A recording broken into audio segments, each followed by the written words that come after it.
ବାଲେଶ୍ୱରର ଲକ୍ଷ୍ମୀକାନ୍ତ ହେଲ୍ଥ କେୟାରରେ ଆରମ୍ଭ ହେଲା ଆଇସିୟୁ ରେ ବ୍ରୋଙ୍କୋସ୍କୋପି ଟ୍ରିଟମେଣ୍ଟ। ସଫଳ ଚିକିତ୍ସା ପରେ ଆରୋଗ୍ୟ ଲାଭ କଲେ ସିମେଣ୍ଟ କାରଖାନାରେ କାର୍ଯ୍ୟରତ ଶ୍ୱାସରୁଦ୍ଧ ରୋଗୀ। ଶ୍ୱାସକ୍ରିୟାରେ ଗୁରୁତର ପୀଡ଼ିତ ରୋଗୀଙ୍କ ପାଇଁ ଶୁଭ ଖବର ନେଇ ଆସିଛି ବାଲେଶ୍ୱର ସହରର ଆଇଟିଆଇ ଛକସ୍ଥିତ ଲକ୍ଷ୍ମୀକାନ୍ତ ହେଲ୍ଥ କେୟାର। ଘରୋଇ ଚିକିତ୍ସାଳୟ ଭାବେ ସୁବ୍ୟବସ୍ଥିତ ଇନୋଭେଟିଭ କେୟାର ୟୁନିଟ୍ ଆଇସିୟୁ ସହିତ ଅତ୍ୟାଧୁନିକ ବ୍ରୋଙ୍କୋସ୍କୋପି ଚିକିତ୍ସା ମାଧ୍ୟମରେ ଦୀର୍ଘ ଦିନ ଧରି ଶ୍ୱାସକ୍ରିୟାରେ କଷ୍ଟ ଅନୁଭବ କରୁଥିବା ଜନୈକ ରୋଗୀଙ୍କୁ ମୃତ୍ୟୁ ମୁଖରୁ ବଞ୍ଚାଇ ପାରିଛନ୍ତି ଲକ୍ଷ୍ମୀକାନ୍ତ ହେଲ୍ଥ କେୟାରର ସୁନାମଧନ୍ୟ ଚିକିତ୍ସକ ଡାକ୍ତର କୁମାର ପାତ୍ର ଏବଂ ତାଙ୍କର ଟିମ୍। ଏକ ସିମେଣ୍ଟ କାରଖାନାରେ ଶ୍ରମିକ ଭାବେ କାର୍ଯ୍ୟ କରୁଥିବା ପଶ୍ଚିମବଙ୍ଗର ପୂର୍ବ ମେଦିନୀପୁର ଜିଲ୍ଲା ଅମରସି ଅଞ୍ଚଳରେ ଶେଖ୍ ହିରୋ କ୍ରମେ ଶ୍ୱାସ ରୋଗରେ ପୀଡ଼ିତ ହୋଇଥିଲେ। ନିଶ୍ୱାସ ନେବାରେ ଭୟଙ୍କର କଷ୍ଟ ଭୋଗୁଥିବା ଶେଖ୍ ହିରୋଙ୍କ ପରିବାର ଲୋକେ ତାଙ୍କୁ ପଶ୍ଚିମବଙ୍ଗ ଏବଂ ଓଡ଼ିଶାର ବିଭିନ୍ନ ହସ୍ପିଟାଲରେ ଭର୍ତ୍ତି କରିଥିଲେ ମଧ୍ୟ ସେ ଆରୋଗ୍ୟ ଲାଭ କରିପାରିନଥିଲେ। ଶେଷରେ ସେ ପହଞ୍ଚିଥିଲେ ଲକ୍ଷ୍ମୀକାନ୍ତ ହେଲ୍ଥ କେୟାରରେ। ଡାକ୍ତର କୁମାର ପାତ୍ର ଏବଂ ଡାକ୍ତର ଅମିୟ ମଣ୍ଡଳ ପ୍ରାଥମିକ ପରୀକ୍ଷା ନିରୀକ୍ଷା କରିବା ସହିତ ଶେଖ୍ ହିରୋଙ୍କର ଅତ୍ୟାଧୁନିକ ବ୍ରୋଙ୍କୋସ୍କୋପି ଚିକିତ୍ସା ନେଇ ପରାମର୍ଶ ଦେଇଥିଲେ। ବ୍ରୋଙ୍କୋସ୍କୋପି ଚିକିତ୍ସା ପାଇଁ ଆଇସିୟୁ ଏବଂ ବ୍ରୋଙ୍କୋସ୍କୋପି ମେସିନର ଆବଶ୍ୟକତା ରହିଥାଏ, ଯେଉଁ ଚିକିତ୍ସାରେ ଚିକିତ୍ସକ ଅତି ସୂକ୍ଷ୍ମ କ୍ୟାମେରା ମାଧ୍ୟମରେ ଫୁସ୍ଫୁସ୍ରେ ଜମାଟ ବାନ୍ଧିଥିବା କଫ ଅଥବା ଧୂଳିକଣା ଜନିତ ବାଧା ଦେଖିବାରେ ସକ୍ଷମ ହୋଇଥାନ୍ତି। ଲକ୍ଷ୍ମୀକାନ୍ତ ହେଲ୍ଥ କେୟାରରେ ବ୍ରୋଙ୍କୋସ୍କୋପି ମେସିନ ଥିବାରୁ ଏହି ଚିକିତ୍ସା ସମ୍ଭବ ହୋଇପାରିଥିଲା। ଡାକ୍ତର କୁମାର ପାତ୍ର ଏବଂ ଡାକ୍ତର ଅମିୟ ମଣ୍ଡଳଙ୍କ ସହ ଆନେସ୍ଥେସିଆ ବିଶେଷଜ୍ଞଙ୍କର ସଫଳ ନିଦାନ ଏବଂ ପରବର୍ତ୍ତୀ ଚିକିତ୍ସା ପ୍ରଣାଳୀ ଦ୍ୱାରା ଶେଖ୍ ହିରୋ ସମ୍ପୂର୍ଣ୍ଣ ଆରୋଗ୍ୟ ଲାଭ କରିଛନ୍ତି। ଫୁସ୍ଫୁସ୍ରେ ସଂକ୍ରମଣ ଜନିତ ଶ୍ୱାସ ରୋଗ ପାଇଁ ଅତ୍ୟାଧୁନିକ ବ୍ରୋଙ୍କୋସ୍କୋପି ଏକ ଅତ୍ୟାବଶ୍ୟକୀୟ ଚିକିତ୍ସା ପ୍ରଣାଳୀ। କରୋନା ସଂକ୍ରମଣ କାଳରେ ବହୁ ରୋଗୀ ଏହିଭଳି ଆଧୁନିକ ଚିକିତ୍ସାରୁ ବଞ୍ଚିତ ହୋଇ ମୃତ୍ୟୁ ମୁଖରେ ପଡ଼ିଥିଲେ। ଲକ୍ଷ୍ମୀକାନ୍ତ ହେଲ୍ଥ କେୟାରରେ ଆଇସିୟୁ ସହ ଏହିଭଳି ଚିକିତ୍ସାର ବ୍ୟବସ୍ଥା ଥିବା ବାଲେଶ୍ୱର ସହିତ ସମଗ୍ର ଓଡ଼ିଶା ସଙ୍ଗେ ସଙ୍ଗେ ପଡ଼ୋଶୀ ରାଜ୍ୟର ରୋଗୀମାନଙ୍କ ପାଇଁ ନିଶ୍ଚିତ ଖୁସିର ବିଷୟ। ଏହା ପୂର୍ବରୁ ଲକ୍ଷ୍ମୀକାନ୍ତ ହେଲ୍ଥ କେୟାର ଆଇସିୟୁରେ ହୃଦଘାତର ଚିକିତ୍ସା ପାଇଁ ଥ୍ରୋମ୍ବୋଲାଇସିସ୍, ଦୁର୍ଘଟଣାର ଶିକାର ହୋଇଥିବା ଗୁରୁତର ଆହତମାନଙ୍କ ଫୁସ୍ଫୁସ୍ରେ ନ୍ୟୁମୋଥୋରାକ୍ସ ଏବଂ ପାଣି କାଢ଼ିବା ପାଇଁ ଆଇସିଡି ପ୍ରକ୍ରିୟା ମାଧ୍ୟମରେ ଚିକିତ୍ସା ସହିତ ରୋଗୀମାନଙ୍କ ଜୀବନ ବଞ୍ଚାଇବାରେ ବେଶ୍ ସଫଳତା ମିଳିଛି। ବାଲେଶ୍ୱରରେ ଆଇସିୟୁ ବ୍ୟବସ୍ଥାରେ ଚିକିତ୍ସାର ବିକାଶ ନେଇ ଲକ୍ଷ୍ମୀକାନ୍ତ ହେଲ୍ଥ କେୟାରର ଉଦ୍ୟମ ବେଶ୍ ପ୍ରଶଂସନୀୟ ବୋଲି ଡାକ୍ତର ମଣ୍ଡଳ ମତ ପ୍ରକାଶ କରିଛନ୍ତି। नमस्कार मो ना है डॉक्टर अमिय कुमार मंडल आठी जे आनास्थेसिया क्रिटिकल केयर डिपार्टमेंट रे बर्तमान कार्यरत एवं आमर जो ओटी अच्छी मल्टी मान मॉड्यूलर ओटी एवं आईसीयू जो 5 बेडेड आईसीयू अच्छी तार इंचार्ज एवं बर्तमान आम ये समस्त गोटे टीम बन कार्यरत ये लक्ष्मीकांत हेल्थ केयर रे एक्चुअली आगुरी एमती पेसेंट आसती किंतु ये सुविधा नथिबा हेतु आम कटक कि भुवनेश्वर को रिफर करा पड़ता है। किंतु आमर ये जो एंडोस्कोपी और ब्रोंकोस्कोपी जो यूनिट अच्छी से जो ब्रोंकोस्कोपी मेसीन अच्छी आम से प्रथम थर पर से जो आसी वेस्ट बेंगल जो पेसेंट आसते से पूरा से एक्चुअली सीमेंट फैक्ट्री काम करती लास्ट 6 मास है श्वास जनित रोग थिला एवं से एमती गोटे भी टेस्ट नहीं जोटा से करे ना माने हार्ट माने हृदय अवस्था ठू फुस्फुस अवस्था सबू किसी से जांच कर सारी किंतु कौन किसी सेमती सिग्निफिकेंट फाइंडिंग मिलनी डॉक्टर को तेणु से कंटिन्यूस से राति जाक शई पारना घरे बसिकी रही समय काटी तेणु यही मुहूर्त से जो आम पाक आसिले आम से सब डिटेल इन्वेस्टिगेशन करी आम देख एक्चुअली देखला बेलू सब गोटे चकिंग सेंसेसन जोटा हूँ श्वास रुद्ध है भाई लगे निश्वास प्रश्वास ना कष्ट अनुभव होता तेणु आम गोटे प्लान कलु गोटे डायग्नोस्टिक ब्रोंकोस्कोपी करिया जमी ब्रोंकोस्कोपी जमी मुझे कहली या आम डायग्नोस्टिक हिसाब से नहीं पारू कि थेराप्यूटिक माने जानिबा कि रोगीर एक्चुअली अंतर अवस्था कौन अच्छी विषय में आमको अधिक रू अधिक तथ्य मिल पारू आ गोटे हूँ थेराप्यूटिक जे कला बेलू जदि कौ जगह किसी गोटे अल्सर थी कि कौ जगह ब्लीडिंग हो कि कौटी पानी जमा हो बेले बेले कौन हुए कफ माने थिक सिक्रेशन जोटा हूँ कफटा अधिका माने थिक है से कौन करे से श्वास रुद्ध करी माने निश्वास प्रश्वास नेबार कष्ट ये कै जोटा रोगी बहुत क्षतिकारक माने से तार ऑक्सीजन सैचुरेशन कमी जाए एमती भी होती जो कंडीशन रे कि हमको बाध्य हो वेंटिलेटर को पेशेंट नाक पड़े से सब कंडीशन रे तेणु आम जो डायग्नोस्टिक ब्रोंकोस्कोपी द्वारा एक्चुअली आम बहुत सिलेक्टिव वे आम ओटी टीम को लेकिन आम गोटे सिलेक्टिव भाव में रखिलु रखिकी आम जो ब्रोंकोस्कोपी कला बेलू आमको से देखा मिलला जे से एक्चुअली बहुत सिक्रेशंस भरिकी रही है जेहेतु से वृत्तिगत प्रथा जो अच्छे सीमेंट फैक्ट्री काम कर लास्ट 6 मास है से जो कुकिंग चेम्बर भी काम कर सब जो अंतर जो श्वास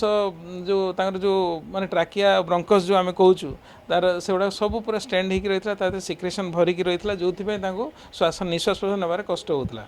तो ये सब आम जानला आम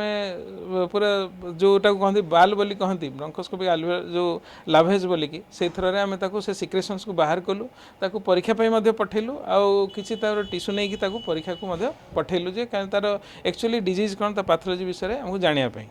तेणु कलापर एक्चुअली तापर आम रोगी आम देखिलु ग्रेजुअली आईसीयू रे ही एडमिशन कराइला ग्रेजुअली स्वास्थ्य अवस्था माने उन्नति है एवं निश्वास प्रश्वास नेबार जो कष्ट होता से बहुत माने 90% रिलीफ मिलला तेणु से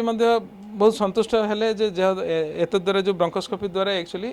उपकार हो पारा और से बहुत खुशी परिवार बहुत खुशी जो 6 मास है से जो माने निद हजेक राति जाक बसी रही निश्वास नेबार जो कष्ट अनुभव करते से ऑब्वियसली गोटे बेनिफिट मिलला जोटा कि से बहुत खुशी और यहाँ आम समस्त गोटे बहुत बड़ा एग्जांपल मुझे बालेश्वरवासी आउ गोटे कथा कहूँ चाहे जे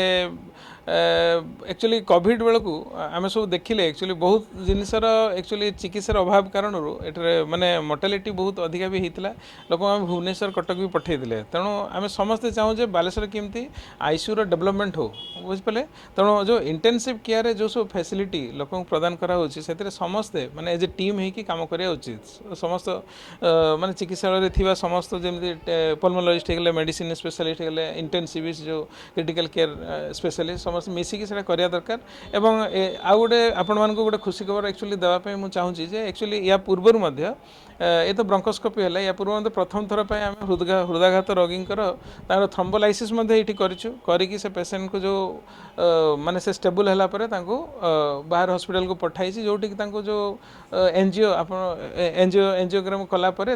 चिकित्सा है से सफल भाव चिकित्सा है से माने जीवन बंची एमती कि माने जो माने बाहर जमी एक्सीडेंट केस गुड़ाक सब आसुँच फुसफुस जो निमोथोराक्स बोलिकी जोटा माने एयर ता भीतर जो रहीगले जोटा निमोथोराक्स बोली कहती से कंडीशन में निश्वास नेबार प्रबल कष्ट हुए ऑक्सीजन सैचुरेशन कमी जाए तार जीवन माने मरणर ये भितर से जो जुझु थाए निज जीवन को सही समय आम आईसीडी जोटा इंटरकोस्टल ड्रेनेज सिस्टम बोली कहूँ से भी आम देकी रोगीर जीवन बंचेचु तेणु यही प्रयास आमर आगक जारी रते अधिक मात्रा आम एज ए टीम एफर्ट होगी रोगींकर सेवा करी ठीक करने चेष्टा करूँ आपण सहयोग आम कामना करुँ बालेश्वर लक्ष्मीकांत हेल्थ केयर रे हायर क्रिटिकल केयर ट्रीटमेंट पाई सर्जन पुल्मोनोलिस्ट एनेस्थेसिया स्पेशलिस्ट मानक सहित डेडिकेटेड ओटी टीम मध्य उन्नत तथा आधुनिक आईसीयू रे चिकित्सा सेवा प्रदान होउछि बोली डाक्टर कुमार पात्र सूचना दैछन्ति। मु डॉक्टर कुमार पात्र ब्रोंकोस्कोपी बालेश्वर रे प्रथम थर पई आरंभ होईछि ता सहित जो हायर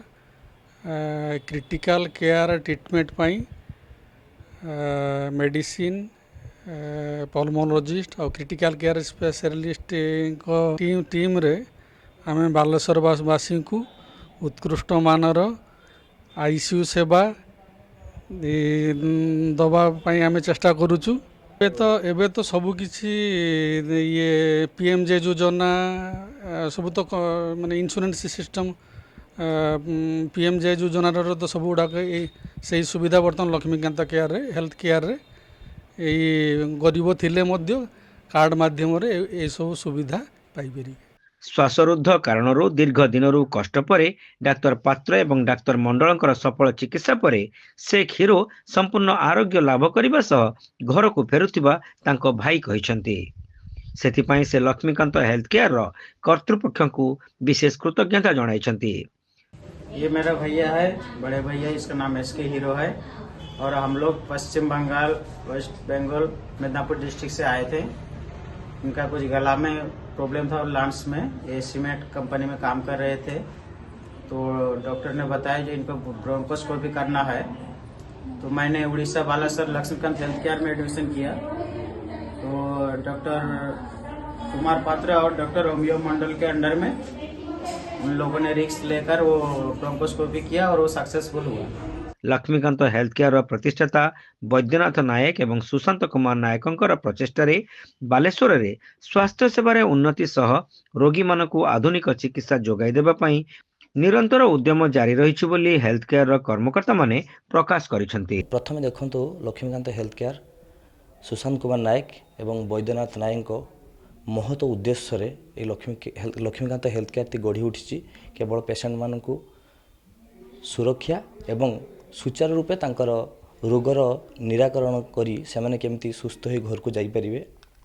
सेटा हमर महत उद्देश्य। एवं जोटा ब्रोंकोस्कोपी कथा कहिले सेटा प्रथम थर पई हम पाखरे आमे पेशेंट को ट्रीटमेंट दे पारि जोटा कि लोकटी प्राय तो सब जगह घूरी की सारा पर भी डायग्नोसिसटा तार हो पार नथला। आगे आम आमर मुख्य उद्देश्य है गोटे रिसर्च। आम आगे देखिलु जे पेशेंटर कौन है